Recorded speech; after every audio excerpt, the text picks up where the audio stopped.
చికిత్సలో రోగి చనిపోయిందో వెంటనే డాక్టర్ను పోలీసులు అరెస్టు చేయగలరా? అంత సింపుల్ కాదు. ప్రో లీగల్ మైండ్స్ కు స్వాగతం. మీ న్యాయ మార్గదర్శి. BNSS 2023 మరియు తాజా క్రిమినల్ చట్ట సవరణలు భావ్యమైన ప్రొసీజరల్ రక్షణలను బలపరిచాయి. ప్రత్యేకంగా ప్రొఫెషనల్ నెగ్లిజెన్స్ విషయంలో బాధ్యత అప్పగించే ముందు జాగ్రత్తలు తీసుకోవాలి.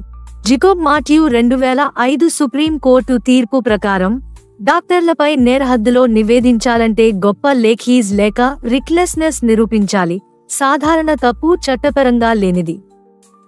మెడికల్ బోర్డు విశేషులు మొదటగా అభిప్రాయం ఇవ్వాల్సిన అవసరం ఉంది. న్యాయము వైద్య సమీక్ష రాహిత్యంగా తక్షణ అరెస్టులు తరచుగా కోర్టుల్లో రద్దు అవుతాయి. ప్రాక్టికల్ ప్రభావం. పోలీసులు ప్రాథమిక సాక్ష్యాలు సేకరించి మెడికల్ బోర్డు నివేదిక తీసుకుని తద్వారా మాత్రమే అరెస్ట్ లేదా చర్య చేపట్టాలి. లేకపోతే పైన సూచించిన సౌకర్యాలు కోర్టు ద్వారా తిరస్కరించబడతాయి. రోగుల హక్కులు కూడా ఇంతే ముఖ్యము. కానీ చట్టం డాక్టర్లపై గుర్తింపు లేని అరెస్టులను నివారించడానికి పద్ధతులను పెట్టింది. సహాయం కావాలా? ప్రో లీగల్ మైండ్స్ తో కలిసి ఉండండి.